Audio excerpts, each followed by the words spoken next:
Ya estamos. Chao. Bien, estimados amigos, vamos a tener la magnífica oportunidad de poder compartir. Hoy damos la cordial bienvenida a este nuestro programa, en donde vamos a tener la oportunidad de poder conversar y de poder compartir un instante agradable. Hoy realmente ha sido un día intenso, fundamentalmente porque curiosamente está comenzando la fecha de de la celebración de lo que es el aniversario de la región de Arica y Parinacota. Por lo tanto, buen momento entonces para iniciar también un nuevo desafío, lo que concierne a la radio de la Universidad de Tarapacá, unida con la Fundación Alcántara, para poder entregar este espacio. Arica Siempre Arte, una magnífica ocasión de poder conversar y de poder fluir en conversaciones con destacados artistas, tanto de renombre regional, nacional e internacional. Una pauta que durante 8 sesiones, durante 8 semanas vamos a tener la oportunidad de disfrutar y de compartir en pleno. En este sentido, quiero dejar, por cierto, eh, a quienes van a conversar con nosotros, a quienes van a conversar también con nuestro artista y van a disfrutar gratamente de su presencia. Pablo Teller es nuestro artista invitado, con quien vamos a tener la oportunidad de conversar. Carolina también está junto a nosotros, ella también va a hacer su intervención en su momento, y Pablo también está junto a nosotros. Con todos ellos vamos a disfrutar entonces de esta presencia. Por lo tanto, bienvenidos, muchas gracias por estar aquí. Y Carolina, te dejo ahí en la primera parte de esta conversación. Hola, buenas noches. Mi nombre es Carolina y estoy acá porque me invitaron a participar de este lindo proyecto que tiene que ver con todo el mundo del arte y la cultura, que a mí me gusta muchísimo. Así que estoy muy feliz de haber sido invitada a participar aquí y de poder estar compartiendo con diferentes artistas que vamos a tener en este ciclo de conversaciones. Le doy el pase a Roberto para que se presente también y para después poder continuar con la entrevista de Pablo Teller. Hola, buenas noches, soy Roberto Paz, soy músico, también soy compositor y un gusto estar en estos conversatorios hoy que es tan necesario por esta vía para los artistas, digamos, locales y también nacionales. Bienvenido Pablo también a esta conversación, Pablo que es actor, director de teatro, músico también, así que vamos a tener harto tema que conversar hoy día. Ahí sí. Bien, pues ya estamos listos, ya estamos entonces en esta conversación. Pablo, bienvenido. Y Carolina, tú querías decir, estabas muy ansiosa en la reunión previa para preguntar, conversar, así que ya, Sí. Yo extiéndase, extiéndase. primero quiero contarles que Pablo es actor de cine, de teatro y de televisión. Ha incursionado en todas las áreas del teatro. Además es director, es dramaturgo, así que tenemos mucho que preguntarle a él. Tiene una vasta formación, no solamente aquí en Chile, sino que también en el extranjero, en Italia. Así que nos gustaría saber, Pablo, ¿cómo fue que tú llegaste al mundo del teatro en esa infancia tan inquieta que tú tenías, tan dispersa? Bueno, primero que todo, saludar a todas y a todos los que por distintas redes sociales o por la misma sintonía por el dial de la radio UTA nos están escuchando a esta hora y nos pueden estar escuchando en cualquier lugar del mundo, pero mandamos un saludo especial y cariñoso a toda la gente de Arica, de la región de donde ustedes están en este momento planteando estas bellas jornadas, ¿no? Estas conversaciones con artistas. Saludar a Ricardo, saludar a Roberto y dejar al último a Carolina, ¿no? Que nos acompaña también esta tarde. Bueno, el teatro es una cuestión que a mí en realidad me rescató. Yo entro al teatro porque vivía en un pueblo pequeño y estudiaba en un colegio de monjas muy dedicadas a la pedagogía, a la formación de niños. Hacían una pedagogía con mucho amor, muy particularizada, porque nos conocían por nombre y apellido, no éramos números simplemente, ¿no? Conocían nuestras características, y yo me sentía en ese colegio súper recaloneado, así que si hay alguien de las madres dominicas que me estén escuchando, alguno de mis profes, les mando un cariñoso saludo porque me sentí muy acogido, a pesar de ser un caso tal vez no muy fácil porque tenía problemas de aprendizaje o de concentración, era muy disperso, ¿no? ¿En qué ciudad Y fue eso, Pablo? Disculpa. en Pitrufquén, en la 9ª región. Pitrufquén. Sí, Ya. claro, justamente en las orillas del río Tolten. Y nada, dijeron, ¿qué podrá hacer este cabro para centrarse un poco, po, ¿no? Y Claro. bueno, obvio que básquetbol o fútbol, la pelota me caía en la cabeza, en la cara, me tropezaba con la pelota, no tenía mucha, mucha Habilidades. coordinación, habilidades, ni tampoco artes plásticas ni manuales. Qué chistoso. Entonces, por ocurrencia del inspector general, que es el señor Heraldo Montes, que aún está en Peter Kennedy, y que siempre le agradezco con todo corazón y cariño, porque él es una persona que cultivaba el teatro de manera tal vez vocacional, pero no tanto, porque es de la escuela de Roberto Sotoconil. Se lo encontró en Valdivia muchos años atrás, que me conociera a mí, antes de que yo naciera. Y es como el teatro no se va traspasando de generación en generación, con gente que se dedica con amor a formar a nuevos, más que formar a nuevos talentos, que yo diría a darle la bienvenida a nuevas personas al mundo de las artes. Y desde que entré a esa sala, con que él tenía una simple sala de clases que la tenía acondicionada con una cámara negra, con un telón negro, con unas ampolletas compradas un poco más fuerte de la costumbre, con unas tarros de leche nido, Todo de leche. unos pedestales antiguos, pero la magia se formaba igual, ¿me entiendes? La magia de la luz Bueno. sobre el negro, esta especie de útero que se forma cuando uno está enceguecido por una luz amarilla y no ve lo que hay más allá.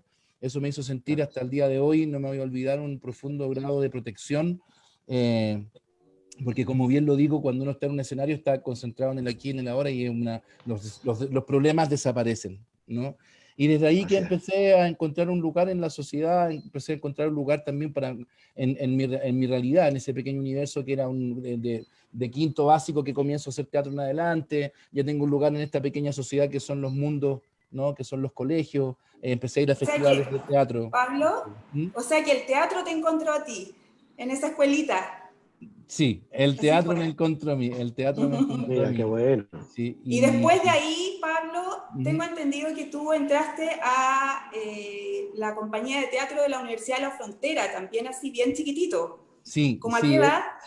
Eso fue como a los 11 o 12 años, eso ocurrió porque empezamos a ir con el grupo de teatro de la escuela a participar en festivales de teatro interescolares, que lo organizaba el La Salle de Temuco o el George Chator de Temuco también. Y ahí hay que agradecer a otras personas que también se preocupan, ¿no?, de labores tan simples que pudieran parecer, que es organizar un festival de teatro escolar, pero que le dan un tiraje a la chimenea, digamos, le dan la experiencia a los pequeños artistas y a las pequeñas artistas a poder ir a un festival, a un certamen, a ver cómo otros niños hacen teatro. Había un cierto movimiento entonces en la comuna importante, porque va a Sí, ser festivales. sí. Ahora, lo que quiero destacar, y que ustedes también lo deben vivir allí, ¿no?, en Arica, y que uno es de provincia y lo sabe, que es muchas veces más que una institucionalidad, es porque hay gente con nombre y apellido que les gusta desarrollar ciertas disciplinas artísticas, como el teatro, como, bueno, música, danza, ballet, lo que sea La artístico. pintura. Sí. La pintura, claro, generalmente son los mismos artistas locales quienes crean estos semilleros, ¿no? Porque mantiene las aguas, digamos, las aguas, quiero decir, las energías de las niñas y los niños en el ámbito artístico vivas, no oxigenadas constantemente. Y este era Néstor Bravo, esta persona que trabajaba en la dirección de extensión de la Universidad de la Frontera, y como a los 12 años me gano un premio al mejor actor en uno de estos festivales de teatro. Mira. Me piden colaborar, me invitan en realidad si quiero aprender, porque era mucho mi deseo por hacer teatro. A mí las horas de ensayos del colegio no me bastaban, yo me aburría cuando no hacía teatro, entonces me invitan y empiezo a participar en esta compañía de teatro Universidad de la Frontera, que estaba compuesta, como una buena compañía de teatro universitario, por gente que estudiaba distintas carreras, psicología, qué sé Puro yo, adulto. kinesiología, claro, pero me aceptaron súper bien. Tuvimos una súper buena relación y ahí estuve 10 años casi en la Universidad de la Frontera. Y también trato de mandar un saludo a la gente de la Universidad de la Frontera, que en ese tiempo la dirección de extensión estaba guiada por Olga Rebolledo, me recuerdo, quien creyó que un niño podía, digamos, compartir en este ambiente universitario, y en donde también que antes se llamaban centros de extensión y que ahora se llaman algo con el medio, no me recuerdo bien, ya no son centros de extensión, vinculación con el medio. Pero es también lo interesante de reflexionar en este punto es el rol que tienen las universidades o que debiesen tener las universidades, ¿no? Y también esto, bueno, aquí estamos en la formación. Una universidad, Sí. y la formación no solamente académica formal en el aula, sino que la formación a la comunidad, el desarrollo del conocimiento de la comunidad donde está inserto, ¿no? Y en esto la Universidad de la Frontera, en mi caso, resultó muy bien porque pescan este cabro chico que estaba estudiando en un colegio monja, me moviliza, me obliga a irme a Temuco a vivir y de ahí ya a poder creer que yo podía estudiar teatro de manera profesional. Y ahí, bueno, después me traslado a Santiago. Oye, etcétera, Pablo, pero muy interesante ese punto, Pablo, ¿sí? a mí me gustaría saber dentro de todo este contexto, que sabemos que es el que viven muchos chicos, que viven sobre todo en regiones, que sueñan con ser bailarines, cantantes, no sé, actores, y que lo ven muy lejano. ¿Qué rol ahí es fundamental? ¿Cuál es el rol fundamental que juega la familia ahí? O sea, ¿qué pensaron tus papás cuando tú quisiste dedicarte al teatro? ¿Tuviste apoyo inmediato? Porque ese es un tema ¿Cómo con la el que tomaron? todos los chicos lidian día a día. Todos los chicos que están dedicados al arte, no, ¿cómo vas a estudiar teatro? ¿De qué vas a vivir? ¿Cómo vas a ser bailarina? ¿Cómo se te ocurre? Entonces, me gustaría que tú nos comentaras eso. ¿Cómo fue tu experiencia familiar? Bueno, yo creo que mi mamá estaba súper contenta porque yo estaba resultando bueno en algo. Si yo me acuerdo escena de mi mamá, oye Pablo, termina las tareas, yo con los cuadernos mirando por la ventana, mi mamá volviendo 2 horas después, y yo habiendo hecho una suma con suerte, digamos, y eso mi mamá Entonces yo creo que cuando le dije, ¿sabes qué? Yo quiero dedicarme a esto, yo creo que mi mamá le cayó como anillo al dedo, porque yo en ese tiempo vivía solo con mi mamá, y bueno, todos sabemos que las mujeres, sobre todo en esos tiempos, estamos hablando de los 90, ganaban menos plata que los hombres, que una mujer sola con un hijo no es fácil. Y yo creo que ella vio que yo tuve un propósito, mi padre también lo supo, bueno, y yo creo que cuando una familia, digamos, entre comillas, porque mi familia es disfuncional, obviamente, pero no era disfuncional en el sentido emocional. Ambos padres, mi madre, son personas sensibles, son personas inteligentes que entendieron que no digamos, no iba a tener mayores dificultades como todas las carreras, pero que era algo que es muy bueno y digamos, si tú me quieres preguntar, el rol de la familia es fundamental. Porque si mi madre creyó mucho en mí, también le quiero mandar un besito a mi mamá, a Magdalena Contreras, que a cuánto ensayo me acompañaba, me iba a dejar, me esperaba muchas horas, porque cuando uno comienza desde niño, son muchas horas las que uno necesita, porque el arte es una búsqueda, es una sofisticación y la búsqueda de la belleza en el fondo, y eso se produce a través de la repetición y de muchas horas de dedicación. Y entonces la familia constancia y la ahí es disciplina fundamental. en el arte es fundamental, yo creo, Pablo. La constancia y la disciplina, yo creo que son cosas fundamentales. Toda la formación, claro. Sí, Me permiten sí. me permiten una pregunta un poco más, digamos, centrada justamente en la emocionalidad, porque siendo niño, ¿no? Poder contactarte con esta emocionalidad, poder transmitirla además y estar consciente de que estás transmitiendo y estar consciente que desde una emocionalidad saltas a otra.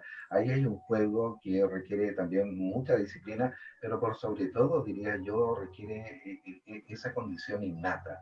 ¿Cómo te sentiste en ese momento de tu existencia, al descubrirte también un poco a ti mismo? Bueno, para un niño, justamente explorar todas esas dimensiones que tú mencionas es una gran riqueza, ¿no? Porque los niños generalmente tienen problemas, y así tienen problemas para identificar las emociones, ¿no? Y si, por ejemplo, yo que ahora llevo un tiempo trabajando vinculado a la pedagogía, uno ve que muchos niños que tienen carencias, ¿no? En poblaciones de más alto Vulnerable. riesgo, más vulnerables, que es un eufemismo para decir pobres, ¿cierto? Sí, es verdad. Hay mucha rabia dentro de los estudiantes, pero tienen rabia porque tienen pena, pero no la saben identificar. Tienen frustración y no la saben identificar. Tienen incertidumbre y no la saben identificar. Pero es mucho más fácil reemplazar todas las emociones con la pena, ¿no? Entonces el teatro y el arte en general, como es un vehículo de expresión, ¿no? Del cual el instrumento es el cuerpo, es muy sanador, por decirlo de alguna manera, ¿no? Es muy necesario. y yo lo recomiendo no solamente para las personas, para las niñas y niños que después quisiesen, digamos, dedicarse profesionalmente a una carrera artística, sino que también, no sé, en Inglaterra hay un ramo que se llama drama, que es teatro en el fondo, y que es obligatorio, que es igual de importante que las matemáticas y el lenguaje. Tú ves en países desarrollados que un neurocirujano también puede tocar saxo. Y estupendamente, Claro. y no es que se esté dedicando a la música. Lo que pasa es que el arte también, desde el punto de vista más científico, si se quiere, teje redes neuronales que otras actividades de carácter más cognitivos no construyen. Ahí está la milanesa, nos conecta con nuestra Claro. espiritualidad. En el fondo, el arte es la representación de la humanidad, ¿no? Es el mito que se convierte en rito, de una óptica un poco más profunda, si tú quieres. El manejo y aprender a manejar las emociones, o sea, por donde se le mire es algo que nutre completamente. Pablo, y dentro de todo esto, tú también decidiste, cuando egresaste, decidiste ir a estudiar a Italia. ¿Por qué escogiste Italia? ¿Por qué Bolonia? ¿Cómo fue tu Mira, experiencia allá? bueno, fue un poco como ocurren todas las cosas cuando uno es joven y indocumentado, ¿no? Yo me Ya. acuerdo una conversación con un gran maestro de pantomima, con el señor Jaime Schneider, que trabajara muchos años atrás con la compañía de pantomima de Neuschwander, ¿no? Que fue famosa en los años 50 y 60 y 70, y que lograron una gran excelencia en el trabajo corporal, y que, bueno, yo en la escuela Gustavo era alumno de él de pantomima, y le pregunto, ¿qué hago? No sé qué hacer. Y me dijo, bueno, tenemos que ser muy precisos y exactos y saber lo que va a pasar en el escenario, pero tenemos la contradicción de que no sabemos lo que va a pasar en nuestras vidas, porque estamos coqueteando permanentemente, no con el fracaso, pero sí con la frustración. Entonces, Claro. me dejé llevar un poco por esas palabras. Con un amigo de Temuco, Giorgio Varas, teníamos un proyecto artístico, ¿no? De muy chicos, que se llamaba Trapananda, guiado por un profesor también de la Universidad de la Frontera, Cristian López, ¿no? Que estudió piano acá en Santiago, en la Facultad de la Universidad de Chile, y que era reflejar las sonoridades del sur en un espectáculo musical, poético, algo bien ecléctico, por decirlo de alguna manera, para no decir que era una volada de un porte de un buque, pero una volada bonita. Claro. Y por esas cosas de la vida nos resultó una pequeña gira en Italia, precisamente en la Emilia Romagna, de la cual Bolonia es su capital. Y gustó mucho, bueno, y corríamos con la ventaja que eran sonoridades chilenas, o sea, de tocar un trote nortino con un bombo legüero, que aquí no pasaría, pero allá pasa porque ven el bombo, ven el cuero, ¿me entiendes? Mezclábamos, hacíamos como una sancocha de todas las sonoridades chilenas y latinoamericanas, charango, zampoñas, pero también de la Araucanía, etc.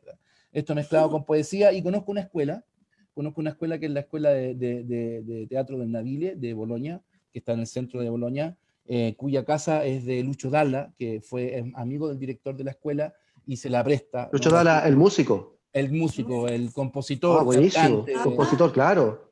Sí, pues, bueno, y Tremendos todas las temas que canciones hizo. que conocemos de Manuel, que son muchos grandes De éxitos, Manuel, Dalla, claro. Atento al claro, lupo, La última claro, luna. Un montón. todas esas. Se los ha bailado Eh, todo. claro, y veo que un poco como, veo que hay una oportunidad de hacer una carrera teatral, no siendo famoso, sin glamour, pero sí pudiendo trabajar en algunos nichos en los teatros municipales italianos, trabajando en ópera, trabajando en clásicos, ¿no? Porque Italia es una sociedad, por lo menos ahí donde yo viví, que consume mucha arte, son muy buenos Mucho espectadores. arte. Ellos tienen incorporado Claro. dentro de sí que necesitan ir a un teatro los fines de semana, ¿ya? Bueno, y además tienen las lucas para hacerlo, porque digamos que hay que tener las lucas también para ir al teatro, y está muy apoyado por el Estado. Entonces me fui, di la prueba para estar en la escuela, quedé en la escuela, tuve que aprender el italiano primero, que se hace, ahí había un programa especial para los extranjeros, que una profesora de voz italiana nos enseñaba italiano para hablar en italiano neutro, porque ellos actúan, porque tienen muchos acentos locales, ¿no? Entonces ellos Claro. tienen que aprender a hablar en italiano neutro, como de doblaje, si tú quieres. Y después, y sí, aprendí mucho de teatro, me resultó esto de los teatros municipales, y tengo gran experiencia y recibo también una gran si tú quieres, también tradición, ¿no? La tradición Ujú. italiana del teatro que viene del 700, que viene desde la reforma de la comedia y desde antes, desde la comedia del arte, ¿no? Que aquí Pablo me mostró una Una máscara de máscara. Pimpinela, ¿no? Que es del Claro. teatro de la comedia del arte. Entonces, recibo, sí, como la formación más clásica, vivo in situ, digamos, de manera presencial, me muevo por teatros que tenían centenares de años, y digo, por aquí pasó Goldoni en el Teatro de Venecia, que reforma la comedia en el 700. Eso por un lado, pero por otro lado también aprendo mucho de la vida, porque para pagarme los estudios tengo que trabajar, y trabajo en diversas ¿Trabajaste ahí en cosas. agricultura? Agricultura, trabajé también de maestro instalando tabiquería, y en el mundo de la artesanía, en el fondo, ¿no? Y allá los artesanos los obreros son mano de obra calificada, que sí tienen clase de clase obrera, se sienten Claro. identificados, se sienten orgullosos por su trabajo, son súper bien remunerados y son Y súper además la conscientes. gente, me imagino que es bien valorado también. Es que no hay Claro. rollo ya con el trabajo. Sí, con esas cosas, claro. Claro. Allá hay muchas cosas que se derrumban. Entonces yo me acuerdo que en el periodo que estuve barriendo las calles, después de las ferias, teníamos una cuadrilla con una cooperativa y barriamos. Iba con el mismo traje de barrendero a un café que acá podría estar en Ñuñoa, que se podría llamar el Emporio no sé qué, pero sin Claro. embargo yo entraba y era amigo del abogado del pueblo, era amigo del dentista del Mira, pueblo, del dueño de la organización, y todos podíamos comer en el mismo lugar, y los hijos de todos nuestros qué amigos se bueno. educaban en los mismos lugares. Y Ujú. eso, cuando un país tiene eso, tiene, como dicen los italianos, una marcha en più, tienen mucho territorio ganado, porque cuando el hijo del gerente del banco se educa en el mismo colegio que el hijo del agricultor, estoy hablando no del dueño del campo, sino que la persona que recoge el producto, Claro. eh, Sí, ya dejaste muchas brechas de lado. Dejaste muchas brechas claro. de lado. Sí. Siguen habiendo bemoles como en todas las sociedades humanas, pero y aprendí mucho de eso, aprendí también de la fuerza, de la determinación, porque cuando tú trabajas con las manos y construyes paredes, tienes que terminarlas, Ujú. ¿no? Y me pasa lo mismo cuando me determino a hacer, por ejemplo, una obra de teatro o lo que me determine a hacer, lo pienso como si fuese algo que estoy construyendo y que tiene etapas de construcción y que tengo que terminar y que después vendrán los detalles. Y entonces lo experiencial con la artesanía está muy cercano al arte, es lo mismo. Por eso que me considero también, y siempre lo digo, un artesano de las artes escénicas, no un artista, porque ya el artista tiene una connotación como si fuese algo raro, separado de la sociedad y no trabajase en nada, como que se te hubiese Claro. inspirado todo el día y que eres como, no, la artesanía para mí refleja más nuestro oficio de la actuación o de la música, porque Del día a día también, pues. detrás de 2 minutos que un espectador ve en el cine hay un día entero. Claro que sí. Detrás de 2 minutos que alguien ve en el teatro hay un mes de ensayo. Y eso es Claro. artesanía. Eso es hacer las Así cosas de a es. poco y con mucha dedicación. Pablo, ¿cómo te Pablo, encontraste con la música? Disculpa. Con la música me encuentro allá mismo en Italia. Había un ramo que ¿Ya? era obligatorio de Con el elegir algún saxo. instrumento musical, claro. Y estaba viviendo además con un amigo que estaba estudiando clarinete, que es César Vázquez, que estaba en el Conservatorio de Bolonia. Y Ok. lo escuchaba siempre tocar y dije, ya, pues voy a probar. Pues me picó la guía, me empezó a gustar el jazz, lo encontré entretenido, Qué buena. y aprendí un poquito ahí. Y después, cuando vuelvo con el tiempo, me traigo el saxo y empiezo a trabajar con el Pucho Moya, que es un actor de antigua data, que todavía está muy vigente, pero Ujú. tiene mucha experiencia, que es del Teatro de Ensayo de la Universidad Católica, y cuyo hijo es Agustín Moya, que es un gran referente nacional del jazz. Y lo Mira. llamo por teléfono, le digo, oye, me voy a dar el teléfono, dijo, sí, oye, ¿me puede hacer clase ya? Ok, y ahí sigo y no he parado más de estudiar y de perfeccionarme, y más que ser como tener, aunque me ha salvado económicamente porque también he tocado en matrimonio y en cosas así con un amigo pianista, ¿Ya? hay que decirlo, Todo sirve. pero lo tengo como un ejercicio mental, de mantenerme Claro. centrado, Pablo, no te Sí, pedimos, dime. no te pidió nuestro equipo de producción que tuviera a mano tu instrumento musical. El saxo. No me lo pidió y justo no lo tengo aquí, fíjate. Mira. Oye, Pablo, mira, Sí, yo te quiero mostrar algo. ¿Mm? ¿Qué representa para ti esto? No sé si lo alcanza a ver ahí, no sé si se ve. ese, La guambalí. Guambalí en la Guambalí, para mí significa tantas cosas esa orquesta. Nada, pues apareció de repente en mi vida justamente a través del saxo. yo arreglaba mi saxo en un lugar que tenía Manuel Mata, un amigo que ahora está en Nueva York, y que le está ¿Ya? arreglando los saxos a los mejores saxofonistas del circuito, y que del cual me siento muy Claro. orgulloso. Si Manuel Mata está viendo esta transmisión, le mando muchos saludos. Además que cuando yo trabajaba en la Radio Nuevo Mundo, él me escuchaba siempre, y cuando yo llegaba después al taller me decía, oye, escuché el programa, y me alegaba, ¿por qué no dijiste esto? ¿Por qué no dijiste esto otro? Y al final empezamos a generar amistad. Ustedes saben que estudiar saxo es muy, muy molestoso, o a la gente le molesta Sí. mucho, porque para tocar bien primero hay que tocar mal, ¿no? Y puede ser desagradable. Entonces yo estudiaba ahí en el taller, iban pasando distintos músicos, distintos profes, y le ayudaba a limpiar el lugar, y un día llega Marcos Aldana, que es el director de la orquesta Guambalí, y me dice, oye, tú eres actor. El hijo del Aldana. El hijo de Kiko Aldana, De Kiko Aldana, claro. Claro, de Kiko Aldana, que militaba en la orquesta Guambalí con el Lucho Córdoba, ¿no? Con los grandes, con Sí, po. Caupolicán Montoya, que lo conocemos como Jack Brown, Claro. con Humberto Lozán, ¿no? Bueno, me Había, encuentro había con otro, un saxofonista también que Carmelo Busto, Carmelo Busto, sí, Carmelo Bustos, que ha tocado con el maestro Carmelo Busto, maestro Carmelo, que viene de esa generación, ¿no? esa Oye, generación, Y, claro. ¿Mm? Pablo, pero no te invitaron como músico, ¿no? Tengo No, entendido que tú entraste parto como actor. como el Enrique Maluenda de la Sí, no, orquesta. claro, justamente ese era mi referente, pero más que Enrique Maluenda, me tomé de Dean Martin. Dean Martin es un gran comunicador, un gran crooner, y hacía un programa, hacía un Crooner. late show en los años Sí. 50 en Estados Unidos, y vi imágenes, estos referentes, para eso sirve mucho la internet, y hicimos un Sí. programa como de la radio de los años 40, 50, en la radio, no sé si la puedo nombrar, una radio acá chilena, Sí, porque, sí. la Radio Sí. Universidad de Chile, a quien mando un saludo a Hernán Zúñiga, que hace el Zócalo Nacional. Estamos asociados con la radio de la Universidad de Chile. Mira, qué bueno. Vamos a pasarte una cara. Y empiezo a presentar como si fuesen estos espectáculos que se daban antes en vivo, ¿no? En vivo. En una transmisión, que antes no se transmitía en televisión, sino que se transmitía en radio. Y parto súper empaquetado, de hecho, las primeras veces presentando, diciendo, no sé, ahora la orquesta Guambalí nos interpretará Quémame los ojos. Y ¿Eso de ahí, era con público en ese tiempo? Ahí lo que estaba sí, haciendo ya ustedes? con público, en Sí, vivo. con público. Ya. Sí, fueron llenamos 3 veces la sala del Zócalo Nacional. Y Mira. después yo creo que hicimos muy buena amistad. La orquesta se sintió Hubo algo ahí. se sintió la orquesta Es que súper hubo bien, conexión los con el músicos. público, po. Sí, Hubo ¿no? ese nexo. Y que los Y los presentara, músicos que también. tuviesen un presentador exclusivamente para ellos. Yo le metía todo el color del mundo, llegaba pero de punta en blanco, como tiene que estar un hombre de las comunicaciones. Y después, bueno, ya la cosa fue transformando, porque yo creo que por el cariño que me tenían, empezaban a encontrar justificaciones para que yo me quedara y no me quedase sin pega. Después te empezaron a pasar instrumentos. Y después me empezaron a pasar instrumentos. Me acuerdo que Manuel Muñoz un día me dice, bueno, oye, tú presentáis, te bajáis, ganáis lo mismo que nosotros ya, pero... Y entonces empecé con las percusiones menores, guiado por David Ortega, que en paz descanse, que es un gran percusionista, compañero cubano, que vino, que entregó un gran aporte acá.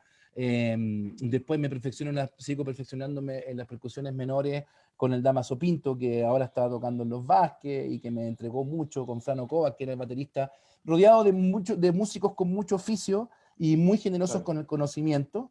Y nada, empecé a profesionalizarme hasta que después no me di ni cuenta, pasaron los años, llegaba como un músico más con mi maleta, armaba mis cosas, y del locutor que empezó 5 años atrás ya no quedaba nada, además porque había muchas naturalezas de espectáculos distintos. No es lo mismo estar en un concierto, en un espectáculo como en la Radio Universidad de Chile, con toda la calma del mundo, en un teatro, donde se puede dialogar más con el público, estar en un matinal 1 hora animando a la gente de 8 o 9 de la mañana, o ante 10.000 personas en el Parque O'Higgins. Son energías distintas. Entonces ahí ya esta cosa un poco más, si tú quieres, un poco más ceremoniosa ya no sirve. Ahí hay que levantar al público y hay que estar con un instrumento en la mano y con los coros. Es otra energía. Es otra energía, porque el escenario lo pide. El escenario lo pide. Mientras más gente hay en el público, más esa energía tienes que entregarle, porque el público es como un vampiro de energía, ¿no? Y Claro ahí, que sí. bueno, con los años uno va aprendiendo a dosificarla también, porque no es solamente un show al mes, son varios shows al mes, entonces no podéis darlo todo siempre, porque si no después termináis... Siendo repetitivo. claro, Ah, claro, Pablo, Y uno no es mi jacket.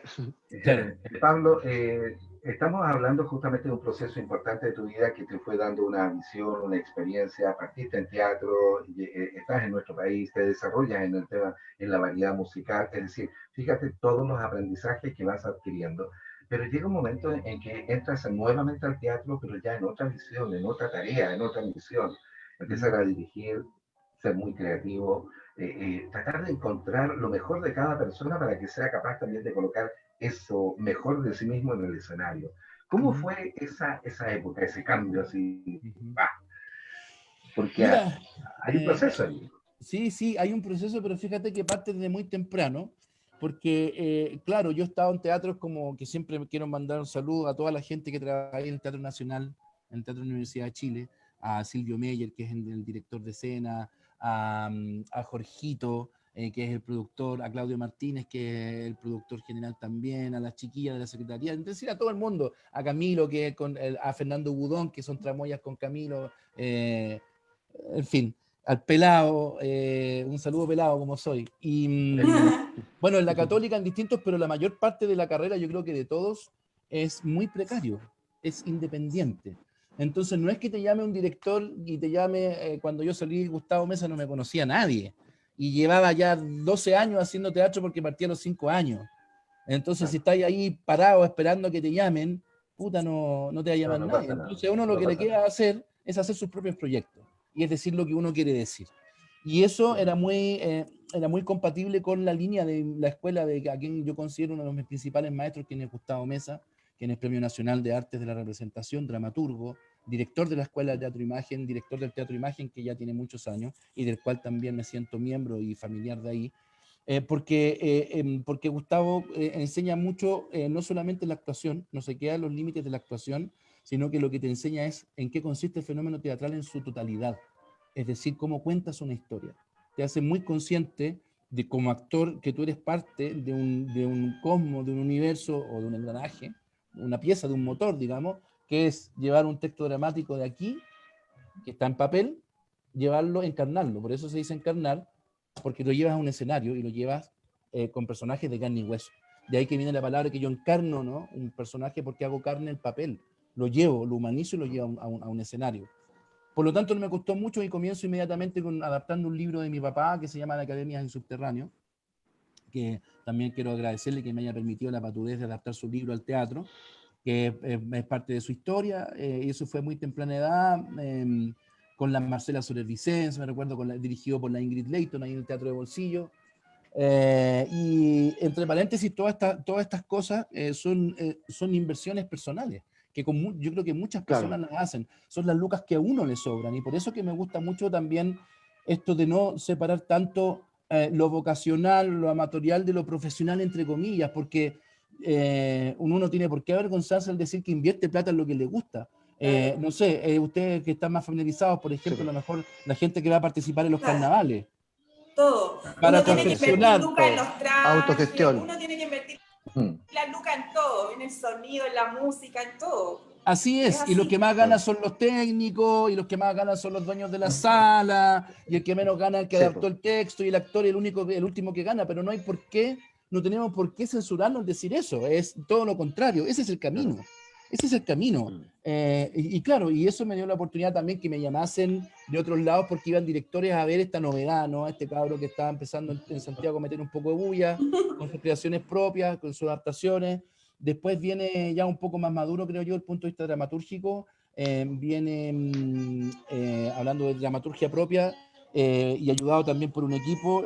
Se llama Por la razón de la fuerza, que cuenta Sí, la de eso historia de una quería. carabinera. Sí, que cuenta la historia de una carabinera que está trabajando para mandar a su hermano menor a la universidad.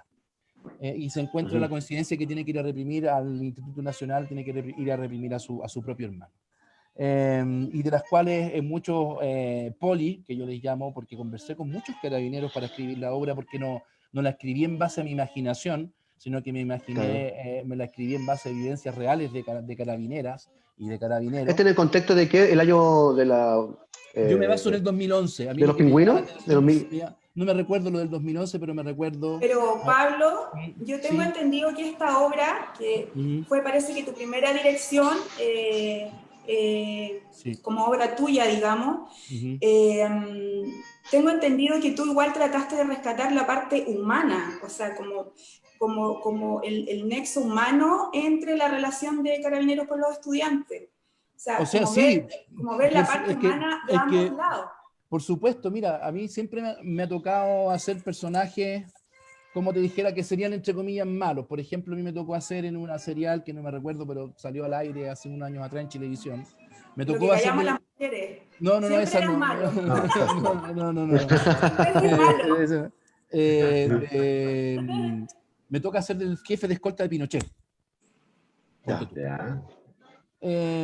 Yo políticamente respeto todas las posturas, pero para mí Pinochet fue un dictador y es responsable de delitos de lesa humanidad y etcétera. ¿Y para qué vamos a profundizar en eso?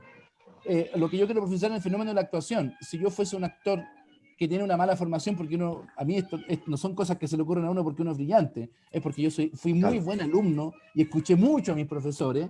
Entonces, si no hubiese encontrado con esos profesores, hubiese hecho a alguien malo. La caricatura, malo. Pero resulta que ese es el espectador quien tiene que juzgar al personaje por sus acciones y por sus decisiones, no por su actitud o cómo es.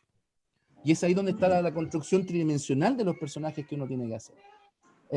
Y bueno, sí, esa obra ayer conté con la ayuda de Cristian Ruiz, que es un dramaturgo también acá de Santiago, que tiene uno de sus trabajos más conocidos, Yo Manuel, también es el profesor de egreso de la Escuela Popular de Teatro Recoleta, el profesor de egreso de la Escuela de Teatro de Teatro de Gustavo Mesa, y él me ayudó, me condujo en conversaciones de cómo ir ordenando esta historia, estas ideas que tenía muchos textos de anécdotas que me contaban carabineros, tenía la jerga ya tenía los personajes, y fue muy... me mordía la boca por no darle indicaciones muy precisas a los actores y irlos conduciendo muy de a poco para que se fueran dando cuenta muy de a poco y descubriéndolo, pero yo tenía ya los fenotipos de los personajes ya listos, ya eran personajes reales en el fondo. Y dirigir es una experiencia súper entretenida, solitaria, dan ganas de actuar, pero a uno le pican las patitas porque uno es un animal de escenario. Pero debo decirte que los personajes de ese corte te salen muy reales. Y me gustaría que nos contaras un poco, que nos hablaras del sargento Quesada y ese personaje que es tan desagradable. Pacto de fuga. Pacto de fuga. ¿Qué representó para ti ese personaje? Porque la verdad que la película es extraordinaria. Y creo que en realidad como que los dioses te tiraron muy buena vibra, porque lo más probable, y yo estoy segura que esa película en algún momento va a estar nominada a algún Oscar, porque para allá vamos. De hecho, sí. Para allá vamos. Entonces, ¿qué significa para ti el sargento Quesada y Pacto de fuga? Para mí el sargento Quesada significa justamente lo que estamos hablando ahora, de construir un personaje que para mí en la vida real seguramente hubiese sido un chingado, como dirían los mexicanos, ¿no? Desagradable. Un desagradable, un opresor, pero lo hice con... Lo que pasa es que uno tiene que defender a los personajes como actor. Uno está sonado. Uno no puede como actor juzgar a los personajes, para nada. Porque ese es el rol que le toca estar. Y además es un punto de vista muy brechtiano también, ¿no? Y para mí Pacto de Fuga, la película, es la mejor manera que yo hubiese podido tener de llegar al cine. Si bien tengo experiencias anteriores con gente de Valparaíso, a quien aprovecho de mandar saludos, y de series muy cercanas al cine con Good, llego al cine, a la pantalla grande en esta película, y yo creo que con un tremendo personaje, porque yo cuando fui al cine, yo no le creía, porque cuando vi al David, que es el director, me decía, oye, no, weón, si tú vas a abrirla, como es chico, ¿no? Desde mira para arriba así, que estaban en su silla arriba, no, weón, si tú abrís la pantalla, tú abrís la película. Si está Benjamín Vicuña, weón, si está Roberto Faría. Claro. Hay una larga lista antes que uno, pues, bueno, claro. Y efectivamente salen unos caracteres y me veo ahí en la pantalla. Y lo más bonito del cine es el proceso, el largo proceso, la oportunidad de hacer una escena en un día, un puro plano secuencia. Una sola Una. en un día. Una sola en un día, que es una escena que se ve donde entran los gendarmes por el pasillo, por la galería de la cárcel, hasta que nos encontramos con el personaje Roberto, que está protegiendo a Vicuña, ¿no? O al Pituco, creo que andan por ahí. Porque yo venía justamente de lo que callamos las mujeres, que teníamos que grabar 19 escenas diarias. 19. Y, Demasiado. y cambiándose de ropa entre medio. ¿Ya? Ya. Una Entonces, fábrica de salchicha. Ya. y tener un equipo así, yo tenía mucho miedo porque decía, me voy a encontrar con gente sobrada, weón, con gente que puta te va a mirar, este weón nunca ha hecho cine, de dónde viene, qué sé yo. Pero me encontré con un director que es un muy buen líder de equipo, con David Albala. Le aprovecho de mandar muchos abrazos por su determinación. La determinación de David es a prueba de todo. Él se demoró 7 años en hacer este proyecto, en hacerlo realidad, y todavía le queda camino, porque todavía ya está haciendo conexiones, está creciendo cada vez más. Esta opción de estar nominados al Oscar reúne a un gran elenco, creo yo, logra una película muy coral, logra una película además de acción. A mí lo que más me gusta es que lo drena del panfleto, del mensaje político, levantar la mano izquierda, de sacar el morral, ¿cachai? Eso es súper bueno, ¿eh? Yo encuentro que esa película, Pacto de Fuga, con la otra de Tengo Miedo Torero, no ahondan tanto en tema tan político, que era como la crítica permanente del cine chileno, sino que se van por el tema de la acción. Tienen muy buena música, Pacto de Fuga, para que decir, Y te mantiene concentrado desde el minuto 1 hasta el final, o sea, muy y además lo que les quiero decir, además, que para mí justamente que lo drene de lo político, que no pique la cebolla le da más relevancia al hecho político en sí, que es la fuga de estos rodriguistas que se escapan de ahí. ¿Entiendes? Claro pues. Porque son unos héroes, pero no son unos héroes tampoco, no, sino que se muestra el hecho, con la peligrosidad que tiene, la humanidad de cada uno, las contradicciones del personaje de Roberto, que es fantástico, como David, a través de los distintos personajes, también toca temáticas que son universales. Es una película que tiene de todo lo bueno, porque Roberto tiene la contradicción con la familia, ¿no? Que tiene una señora que se pelea con ella, al Benjamín Vicuña también tiene una historia súper tridimensional, que él se le había muerto toda la familia, la historia del Pituco. Es decir, si uno empieza a escarbar en los personajes, tienen mucha historia los personajes, los Rodríguez. Está muy bien hecha. Oye, Pablo, esa escena de la fuga que se ve del costado, que es extraordinaria. Ni yo sé cómo la hicieron. No sé, pero está súper bien hecha. Está súper bien hecha, maravillosa. Sí, eso. Entonces, llegar a mí al cine en esa película fue...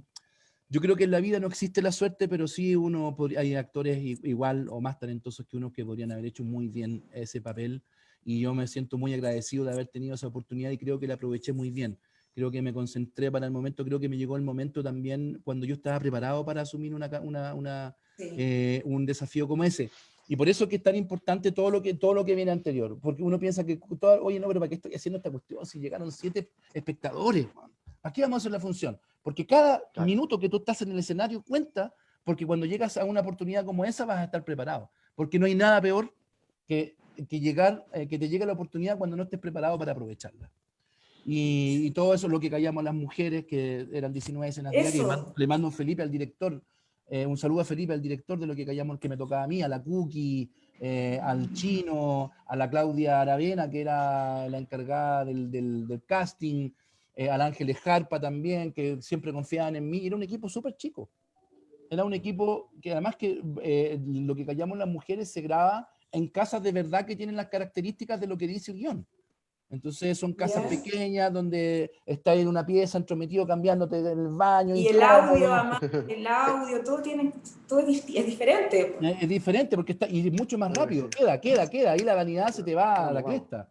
Vamos, y hoy no es que no, vamos nomás y avanza. Entonces uno también comienza a aprender y a quitarse la vanidad cuando trabaja en ese tipo de producciones, que está trabajando para un nicho, que está trabajando para un dispositivo artístico que tiene determinadas características. No es lo mismo y son competencias distintas, no quiero decir que sea más o menos, tienen funciones distintas. Lo que quiere hacer lo que callamos las mujeres, lo que hizo yo creo durante muchos años, es acompañar a la gente que toma once a las 5:30, con el té calentado, con una marraqueta con palta, en San Joaquín, en Macul, en Arica, en donde sea, y se quedan enganchados y pueden llamar por celular y pueden mandar un WhatsApp y están viendo, pero se enganchan igual. Prueba de ello que marcábamos muchos puntos y muchas veces los capítulos, yo digo nuestros, ¿no? Igual uno genera un sentido de propiedad, aunque no sea parte del núcleo del equipo. Y muchas veces se ganó en sintonía y con muchos menos medios económicos que otras producciones que estaban en el canal del lado, que tenían gran parafernalia, pero no daban en el clavo, digamos, ¿no? Tenía mucha audiencia lo que callamos las mujeres. Sí. Y Pablo, y a todo esto, después de todo esto que nos has contado, ¿cómo te las has arreglado en este último tiempo, en periodo de pandemia, de cuarentena, que es todo online? ¿Cómo has estado trabajando, además, conjugado con tu rol en la corporación? Porque tú diriges la corporación de Recoleta y además diriges la Escuela de Teatro de Recoleta, de la corporación. Sí, bueno, este año la pandemia, así mirado a primera vista, para nosotros, nuestro rubro, es una tragedia, un poco, porque empezó a disminuir y no nos dimos cuenta cuando hicimos nuestro último show en vivo y se cerró todo. Y como todo Chile nos quedamos encerrados en nuestras casas y con los instrumentos guardados en un maletín. Y cuando el músico nos saca el instrumento, para tocar en vivo, digamos, deja de llevar pan a la casa. Es una ecuación súper directa, no tiene un jefe, no hay una institución que asegure para el mundo del teatro es lo mismo. Yo creo que los actores, hay muy pocos actores que puedan vivir de la taquilla, pero sí se vive de la función vendida, del evento, del bolito aquí y allá, y paró todo, y la mayoría de mis colegas, yo estoy en una situación afortunada, porque como dice Carolina, estoy a cargo de la Corporación Cultural de Recoleta, y eso me da una estabilidad, pero la mayoría de mis colegas están bien sonados, digamos, y eso es muy lamentable, y además que refleja con todo lo que veníamos hablando de que el arte aporta, ¿no?, a la sociedad, que hemos visto en la pandemia que nosotros nos valemos de una canción para mejorar nuestro ánimo, nos valemos de un libro, nos valemos de la poesía, nos valemos de bailar, de comunicar, de ver una buena película. Vemos a un Estado representado por un gobierno de turno que no tiene ni la menor preocupación por la gente que trabaja en la industria artístico-cultural. Ninguna. Y no solamente las caras la visibles, sino indefensión. que todo el mundo del arte, toda la gente que hay detrás, como vimos Claro. la otra vez. Los tramoyas, las personas que sí, de los sonidistas. Los roading, sonidistas, maquilladores. Hay un montón de gente que va dentro de la... En este sentido, indudablemente que es una etapa también de mucho aprendizaje. Y en ese aspecto, Pablo, te hago, digamos, ahondando un poco más la pregunta. Cuando tú tienes esta circunstancia, que nadie la ha pedido y que nadie la quiere, te pasa que tienes que reinventarte de alguna forma. Y yo he visto los actores, el otro día conversaba con la Lucha Pink allí en esa entrevista y ella decía, bueno, hay que hacer algo. En ese sentido, ¿cómo te has reinventado tú? Mira, yo, a ver, en todas las etapas, la Escuela Popular de Teatro sigue con sus clases online. Nosotros descubrimos una metodología para que los chicos trabajen de manera individual y que puedan actuar y tener la sensación de que están actuando. Y dimos exámenes del primer semestre. Hay algunos cursos que quieren repetir, hay otros cursos que quieren seguir adelante porque piensan que sí, efectivamente, ellos han adquirido los conocimientos, las competencias adquiridas, esperadas, que nosotros les dijimos, que les presentamos el plan formativo a principio de año a la gente que entra en primero, ¿no? Así que ahí vamos a respetar la voluntad de cada uno, y lo más probable es que volvamos ahora pronto, como en Recoleta vamos a pasar a fase 3, podamos con todas las medidas de seguridad posibles, digamos, volver en pequeños grupos a clases presenciales. En cuanto a la corporación cultural, hemos ido descubriendo nuevas maneras como estas, por ejemplo, de comunicarnos y estar en contacto con el territorio. Las corporaciones culturales tienen como fin primario, digamos, asegurar el desarrollo artístico, cultural e identitario de la comuna. Y para poder lograr eso tenemos que estar anclados en el territorio. Entonces la pregunta que siempre nos estamos generando es ¿cómo ocupamos esta plataforma, que es la computación, la comunicación vía internet, que que nos permite incluso vernos para hacer eventos, pero que sean eventos que estén anclados en el territorio. Y es decir, ahí donde viene siempre hacer actividades que vayan en función de cumplir con un desarrollo y fomento, por ejemplo, de organizaciones culturales de nuestro territorio, culturales y artísticos. Y uno de los íconos, digamos, que ha sufrido este cambio es el 1000 guitarras para Víctor Jara, que es un homenaje que se hace año a año en septiembre, ¿no? Algunas veces Estuvo para muy su natalicio, bonito. otras veces... Estuvo muy bonito. Gracias. Muy bueno. Y ahí descubrimos un lenguaje, me atreví a hacerlo justamente a raíz de una reinvención que tuvo la Orquesta Guambalí, que grabamos, me acuerdo, un mambo. Y me quedé sorprendido cómo se veía en Zoom y grabado con celulares y captado con el sonido en vivo, y se veía muy orgánico, se veía muy afinado, se veía muy bien. Dije, ¿sabes qué? ¿Por qué no hacemos el homenaje a las 1000 guitarras? Y llamé al Álvaro Vázquez, que es el ingeniero de la Guambalí, y lo llamé a trabajar a la corporación, y junto a Leo Toro, que es visualista de los Iyapu, de los Inti Illimani, además es un excelente, tiene muy buena cámara el Leo, y empezamos a llamar a los artistas, y ya venían muchas otras corporaciones y muchas instituciones haciendo un poco esto, ¿no? Pero lo bonito de esto es que para hacer el disco, para que los guitarristas, porque tú sabes que hay participación de guitarristas en el homenaje del 1000 guitarras para Víctor Jara. Entonces tuvimos que confeccionar con el profesor de voz cantada de la Escuela Popular de Teatro de Recoleta 12 tutoriales por cada uno del tema del disco. Y entonces, ¿en qué se transforma eso? Se transforma en material pedagógico para ser distribuido a través del Departamento de Administración de Educación Municipal de nuestra comuna. Es decir, los estudiantes y las estudiantes de la red de educación pública de nuestra comuna tienen acceso a material audiovisual de primera calidad para aprender el legado de Víctor. Es decir, estamos en esa fórmula, ¿no? Estamos logrando vencer, digamos, la barrera de este vidrio que nos separa, ¿no? Y estamos llegando a las casas de la gente. De hecho, si uno ve Víctor Jara, que todavía está en YouTube, y que ya tiene más de 38.000 reproducciones, que para mí eso en YouTube es un número más o menos importante,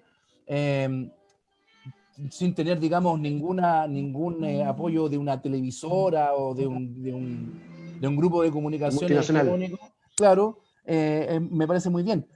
Y también cuando uno ve Víctor Jara, ve a la gente que está en sus casas tocando guitarra. Entonces logró algo mucho más particular y algo mucho más personal, es decir, esta vez las personas, los hombres, niñas, jóvenes, mujeres que homenajean a Víctor no fueron a la Plaza de la Paz, sino que Víctor fue a sus casas.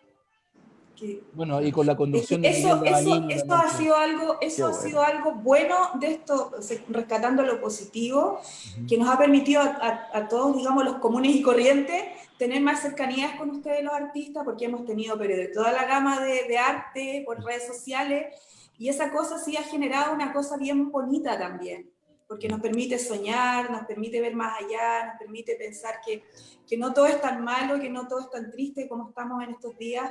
Así que ustedes de alguna manera nos han dado esa cosa bonita, rica, esa esperanza de pensar que hay cosas que se pueden hacer mejor y que el mundo puede mejorar, que Chile puede estar mejor. Así que, Pablo, qué rico conversar contigo. Quiero saber algo. ¿Qué libro tienes en tu velador? ¿Qué libro tengo en mi velador? Sí, ¿qué estás leyendo? Buena pregunta. Es un poco obligatorio porque es un libro de una entrevista que le hicieron a mi padre que se llama El sueño aún existe, que tengo que leerlo para comentarlo seguramente en un futuro próximo. Y tengo un libro de Isaac Asimov que se llama El universo, que es un libro no de ciencia ficción, porque todos conocemos la beta de Isaac Asimov de escribir ciencia ficción, ¿no? Pero este es un libro de divulgación del universo, y en el fondo es un libro que es súper denso, de alguna manera, pero por otro lado súper entretenido, porque uno se va dando cuenta de que las matemáticas no están tan lejanas, y que las matemáticas surgen a partir de las preguntas filosóficas de la humanidad.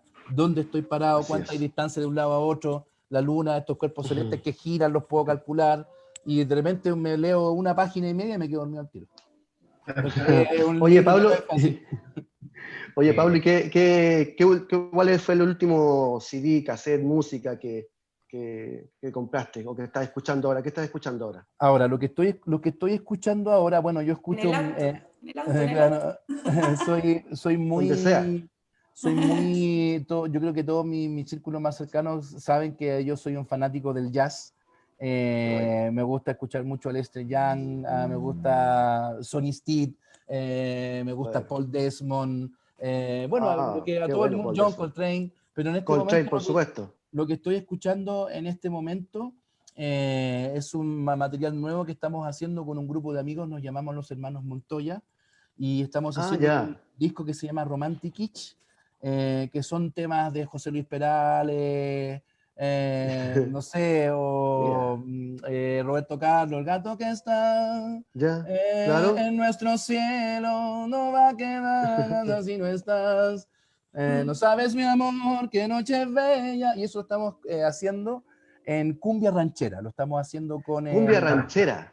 sí, está a la cabeza. Ese es como kitsch Buena. Es kitsch. romántico.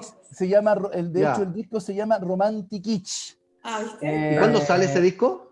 Eso sale ahora en noviembre. Estamos ya, de ¿Ya? hecho, mañana tenemos la última sesión de grabación donde el Nano Ah, viene con Steffen. video.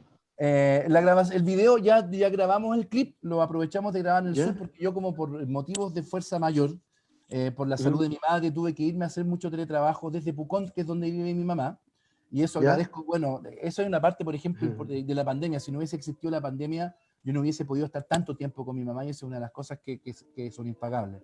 Entonces grabamos ahí Claro el que sí. clip del sencillo que es Tu ¿Qué? amante o tu enemigo. Y ¿Ya? nada, son De Manuel 12 temas. Gallardo.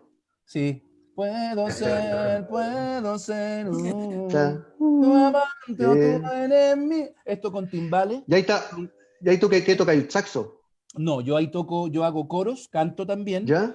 Apa. Me estoy atreviendo más porque la Guambalí siempre apoyó con los coros, pero aquí me están empujando y me estoy atreviendo a cantar más.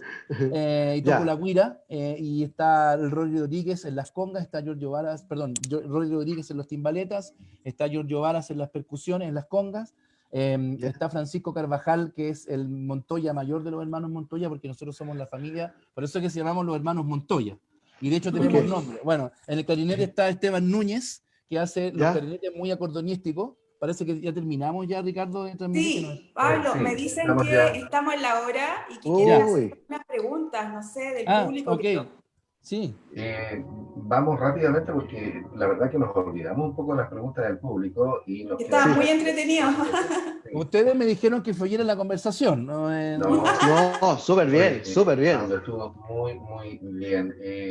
¿Tienes allí, Carolina, alguna pregunta que haya llegado por tu Eh, WhatsApp? Sí, hay varias. Yo veo que hay muchos saludos. Pablo Gatica, Hay muchos saludos desde saludos para Temuco. Pablo. Pablo es Sí, un gran artista y además una saludos gran desde persona. Iquique. Sí. Saludos de Saludos a nuestros ¿Hay Iquique. alguna cosa que no haga oyentes. Pablo? Parece que Pablo es muy multifacético. Bueno, aquí yo veo a Felipe Lago, veo a Pablo Antonio Gatica, un saludo también, Eduardo Lara, Marco Llerena, que es Sí, el subdirector de la sí, Marco sí, Corporación sí. Llerena. Cultural, Marco Eduardo, Llerena. sí, Eduardo Lara, la Surema Mejía, Felipe Diana Lagos sale acá Prieto, Felipe también. Lago, sí que es el encargado de asuntos estudiantiles de la Escuela Popular de Teatro.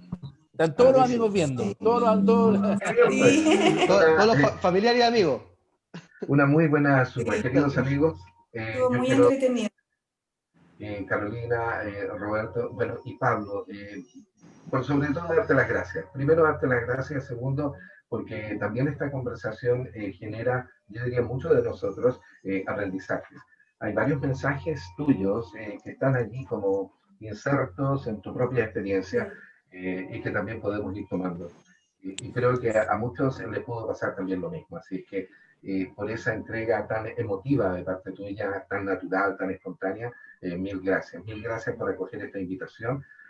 Carolina y Roberto, excelente, buenos contertulios, ¿no? Que han provocado en ti Sí. el sacar lo mejor. Así es que como radio de la Universidad de Tarapacá, junto a la Fundación Alcántara, el unir justamente todos estos elementos y esta invitación cordial. Así que Pablo, quiero dejarte las palabras, Sí. primero para que, bueno, una pequeña reflexión en torno a lo que ha sentido significado para ti esta conversación y luego ya cerrar este espacio. Pablo. Bueno, agradecer a Roberto, a Carolina y a ti, Ricardo, por esta conversación. Lo pasé súper bien, se me pasó la hora verdaderamente volando. De hecho, No nos dimos cuenta. estoy menos cansado de cuando comencé De esta cuando llegó. conversación. Yo creo Sí, que la sí, sí. reflexión que tenemos que hacer es que si bien hay que mantener aún un distanciamiento físico, hay que cuidarse para ir a votar, independientemente cuál sea la opción de cada uno, porque es un ejercicio republicano, ¿no? Es nuestro Exacto. derecho. Y De hecho, democrático. tenemos que estar bien para ir a votar, pero que esta distancia física no se convierta en una distancia social, porque conversar hace bien. Así De todas que maneras. muchas gracias a ustedes por la conversación y un saludo muy Gracias a cariñoso ti, a todas y todos los Pablo. amigos que nos miran. Gracias a ti, Muchas Gracias, Pablo, gracias, Pablo. Pablo. por permitirnos Carolina. soñar y permitir soñar a cuánto niño o joven que tal vez también quiera ser actor y que tal vez pueda pensar que es posible. Así Muy bien, que, gracias, Pablo. Ok, Roberto. muchas gracias. Sí, Muy muchas bien. gracias y dejarlos invitados para el próximo jueves también a esta Bueno, misma hora, por este mismo canal, por esta misma red. Vamos a tener a los Jarcas, así invitados también el próximo jueves. estarán ahí también los integrantes para poder conversar. Y bueno, y yo quiero despedir, por cierto, a nuestros anfitriones, a Pablo, y también, bueno, Carolina y Roberto, y decir a nuestra audiencia que mil gracias por estar a través de la red y a través también de Radio Universidad de Tarapacá en su frecuencia modulada 95, a través también de las redes sociales, tanto de la Fundación como de nuestra emisora. Así que nos volvemos a encontrar, Dios mediante, el próximo jueves. Muchísimas gracias, han sido ustedes muy gentiles. Pablo, un Chao, cierre. chao. Chao, un abrazo, Chao, un muchas gusto. gracias. Chao, Un chao. abrazo, Abrazo, chao, gracias, chao. Pablo. Chao. Gracias.